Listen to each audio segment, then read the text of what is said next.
Assalamualaikum warahmatullahi wabarakatuh. Ang lahat ng papuri ay para sa Allah, ang Panginoon ng lahat ng nilalang. Naway ang kapayapaan at pagpapala ay para sa kanyang pinakadakilang sugo na si Muhammad. Naway sumasa kanya ang kapayapaan,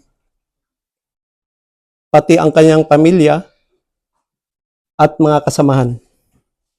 Minamahal ko mga kapatid sa pananampalataya,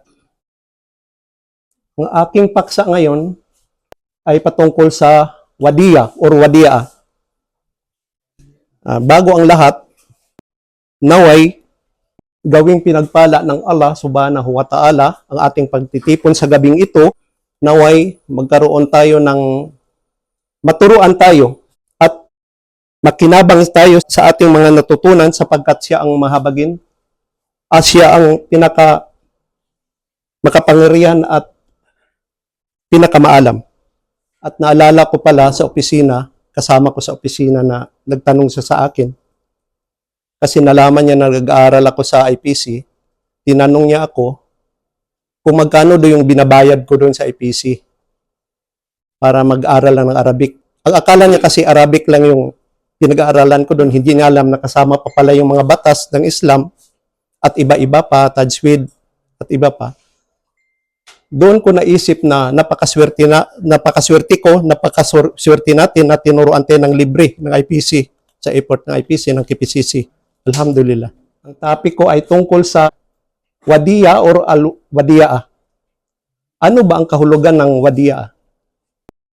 Ang literal na kahulugan ng wadiya patungkol doon sa luga ng batas na to ay ang pag-iwan ng isang gamit sa ibang tao na hindi niya pagmamayari. Ibig sabihin, kung may gamit ako, may cellphone ako, iwanan ko sa kabro ko para alagaan ito, yun ay isang, matatawag natin na wadiya or wadiya. Iniwanan ko ang pagmamayari ko sa isang tao na hindi niya pag-aari para alagaan ito. Yun yung sa luga, sa paliwanag sa literal na kahulugan sa luga. Ngayon, kung pupunta naman tayo doon sa sa batas, sa istilahan niya, ito ay magkaiba rin. Sinasabi niya doon na ang pagtatalaga sa pag-alaga ng isang pagmamayari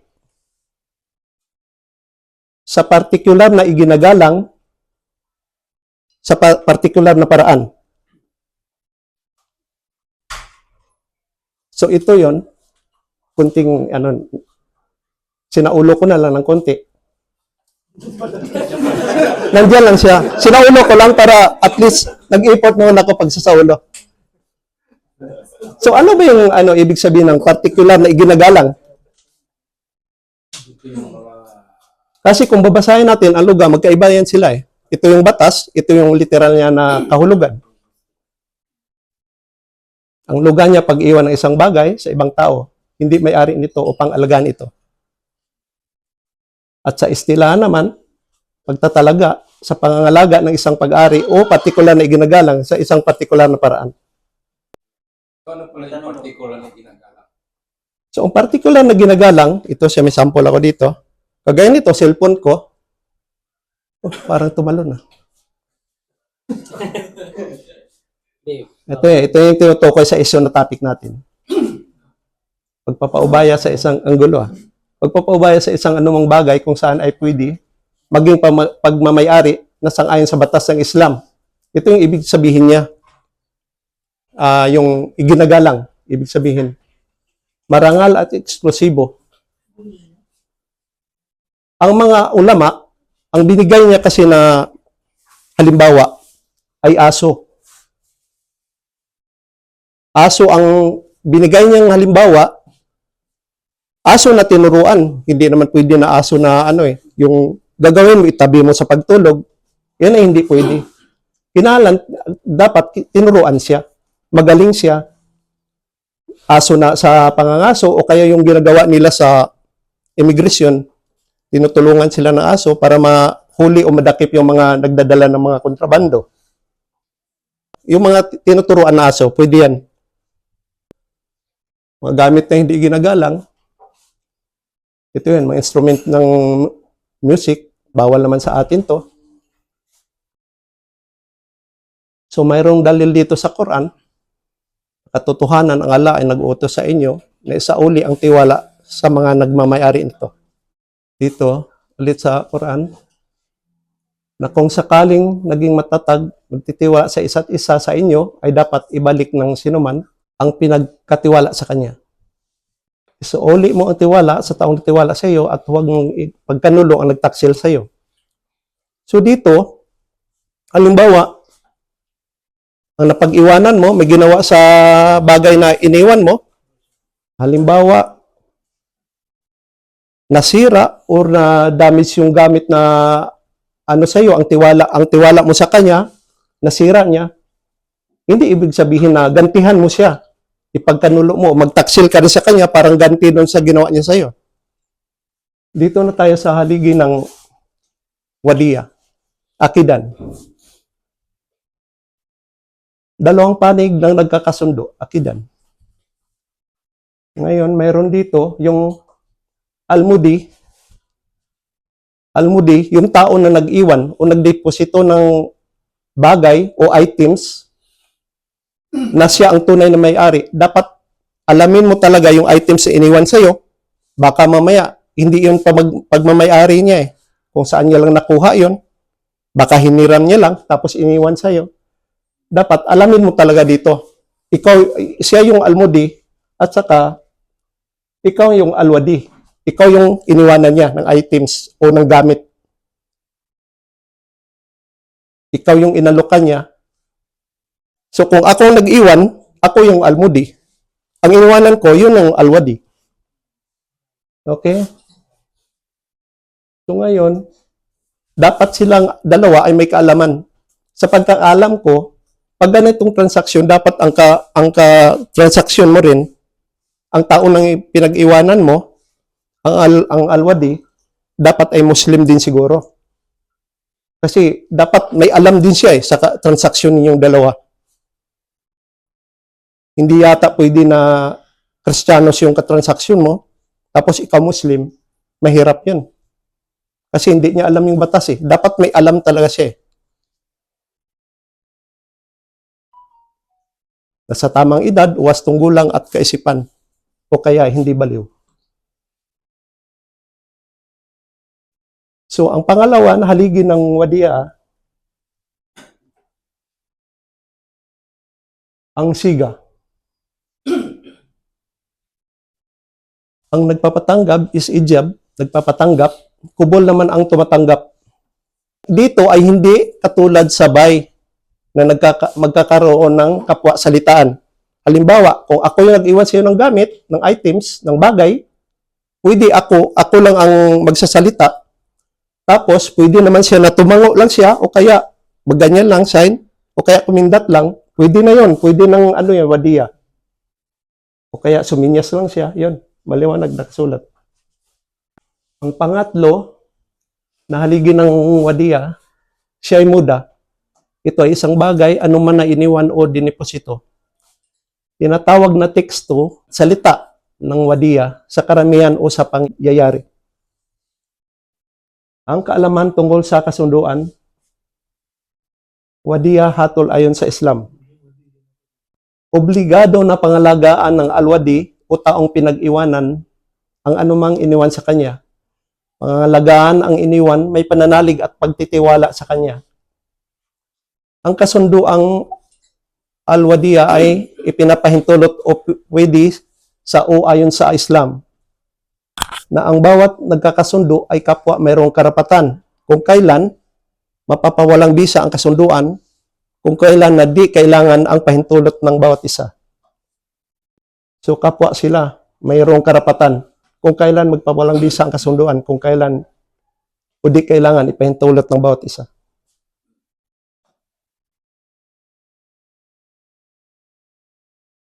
Halimbawa, kailan ito kukunin ulit yung bagay ang tinutukoy dito? At ito ay dapat nang ibalik din agad kung kailan ito gustong kunin na. Ang katangian na dapat sa kamay ng taong pinag-iwanan, alwadi, ay kamay na amana o mapagkakatiwalaan. Walang garantiya o di nakakatiyak na kung iniwan ay masira o mawala dahil wala siyang pananagutan dito. Maliban na lamang kung mayroong kapabayaan, nagkulang sa pangangalaga, sinadyang pakialaman ito ang ipinagkatiwala na iniwan sa alwadi. Halimbawa, may laptop ako, iniwan ko sa taong hindi niya pagmamayari. Ngayon, kung nawala, wala siyang pananagutan. Maliban lang kung ito ay hindi niya inalagaan. Halimbawa, nilagay niya lang dun sa labas na, halimbawa, sa sala, iniwan niya. Maraming tao na pumapasok sa bahay niya. Hindi naman niya nilagay doon sa drawer na kung saan safety yung gamit. Mananagot siya doon pag nawala yan. Yung gamit na yan. Ito yung pinaliwanag ko na rin. Binalik ko lang, naunala ako. Ito, perang nasunog, halimbawa, nasa bangko siya. May karapatang makuha pa rin ito. Perang naisama, nahalo sa ibang pera, at ito ay nawala o nanakaw. Pag nasunog yung pera mo, hindi naman buhay bibigay sa'yo. Hindi, buo pa rin yan. May mga record niya sila, hindi dapat yan na ano. Buo pa rin. Kasi Dapat may iba, solid. ibang sunog eh. Kasi pagbili ng... May backup yan. May backup yan sa system. May backup yan. Kailan matatapos ang kasunduang alwadiya? Okay? Kapag kukunin na muli ng almudi o may-ari ang kanyang iniwan sa pinag-iwanan, alwadi. Kapag namatay na ang may-ari o ang pinag-iwanan, sa dalawang ito tumatakbo ang kasunduan. Sa kanilang dalawa, sa ating dalawa, halimbawa, tayong may transaksyon dalawa, na kung wala na ang isa sa kanila ay wala nang bisa ang kasunduang alwadiya. Kapag nawala sa hustong kaisipan, mabaliw isa sa kanila o pagka wala ng malay. Kapag mayroong paglilipat ng may-ari sa iba ng iniwan, iba na ang may-ari. Ibinta na ito, ibigay na regalo sa iba. Kung di nakuha ang may-ari sa takdang panahon at di na ibalik ito, ay mauwi sa pagtitiwala, itiyak ito sa sarili. Dahil sa tagal ng panahon, ang iniwan at magsisilbing ipinagkatiwala ayon sa Islam o amana at di na alwadiya. Halimbawa, namatay ang tunay na may-ari. Hanapin ng alwadi ang may-ari nito o ang wali, guardian, malapit na kamag-anak ng may-ari, kapatid, magulang, etc. Kung alam o batid ito kung sino-sino sila. Gawin ito ng paghanap at pagsasauli sa madaling panahon, lalo na kung kaya naman gawin agad. Kahit pa na sila, kamag-anak, kakilala, may ugnayan sa may-ari, ay di naghanap nito ang iniwan. Halimbawa, hindi sila naghahanap ng iniwan nito. Kailangan na isauli sa kanila ang iniwan sa alwadi o pinag-iwanan, ang anuman na iyon. Ang anong gamit man iyon. Ibig sabihin. Oh, anong mga tanong nyo? Mga brother. Doon na nagtatapos yung ano ko. Kung may mga tanong kayo. Bro, may tanong ako. Halimbawa, may iwan ako sa isang bagay, pero halimbawa, may iwanan ka sa akin, pero hindi ko tatanggapin. Anong gagawin? Pinipilit mo siya. Ayoko kasi, ayokong iwanan mo yan. Pero gusto mo talagang iwan sa akin. Dito papasok yun sa ano bro, sa hatol. Punta tayo dito sa hatol niya. Pupunta na tayo dito sa hatol ngayon. Oh. Hindi kasi, para nasa unahan tayo eh. Dito tayo punta sa hatol ngayon. Kaya, dito ka mahulog ngayon sa hatol. Oh. Nasilip ko lang eh. Oh. Wajib talaga to bro. Wajib. Kung hindi mo tanggapin, magkakasala ka eh. Wajib. Kailangan mo tanggapin. Mustahab, ito din yung sunnah. Paano siya maging wajib? Paano? Obligado siya eh. Obligado na tanggapin mo kasi bawal sa atin, sa Islam, na mag-aksaya ng pera. Kung halimbawa, kailangan talaga iwanan ko kasi mahalaga yung lakad ko. Paano kung ako ay hindi mapagkakatiwalaan? Paano nag-iwan? So, O dito naman mahulog din sa makro, bro. Kung hindi mo tiyak sa sarili mo. Paano naging wajib ang tanong? Paano naging wajib? O, obligado kasi ito eh. Kung nag-iwan ako sa'yo, obligado talaga na tanggapin mo. Paano naging obligado siya?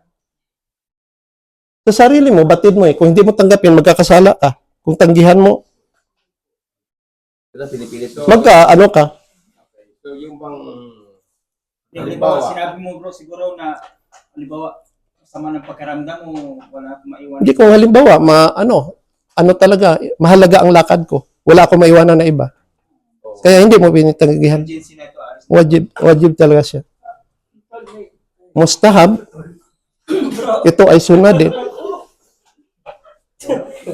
Dito na yung mapunta sa yung mga tanong na ibang tanong. Dito mapunta sa hatol. Oo. Sa hatol. Sinasabing wajib may particular na tao na yung bang matinong pag-iisip. o kaya naman Oh, yun sa akidan niya. Oh, malinaw naman dun sa akidan na tinutukoy. May tulong sa pag-iisip, magiging wajib ba yun? Kahit alam mo na Hindi mo talaga siya pwede iwanan ng gamit. Hindi mo siya pwede na magiging alwadi. yung pag-iwanan mo ay hindi mapagkakatiwalaan. ano yung particular na tao na dapat pag magiging wajib ka na pag-iwanan. Sorry, sir. Yung particular na mismong tao, karakter ng Oh, doon sa doon sa niya sa haligi. Sa haligi, dapat iwanan mo sa akidan. Din siya nasa tamang gulang, hindi siya baliw Doon sa pupunta sa haligi. sa haligi. Doon naman to sa haligi. Pahat, mapagkakatiwalaan ka ba? Yan ang tanong bro. Pahat, mapagkakatiwalaan ka? Yun ang sabi niya. Oo. Kasi alam Batid mo alam mo sarili, batid mo sarili mo eh. requirements. Ano yung requirements sa tao dun? Ikaw na naman ako. Oh, doon yan bro sa haligi, bro. Doon to nakadepende sa akidan. Wala na. Jay! Jay, ano nangyari, Jay? Naputol. Check mo na lang. Yan talaga sa mga tanong. Kasi siya minsan. Sa haligi ng Islam. wajib. Halimbawa, sa isang lugar, wala na ikaw mapagkakatiwalaan. Kasi natatakot ka na yung mapag-iwanan mo iba ay hindi mo mapagkakatiwalaan. Kaya dapat naging wajib. Kaya naging wajib sa'yo. Wala na pala, tapos na. At tapos na pala. Tapos na kaya pala nag-vlog. Nagbalik siya. Tapos na yung kon mo. Okay. Pinutin mo lang din. Buti ba, Jay? Magaling, Jay?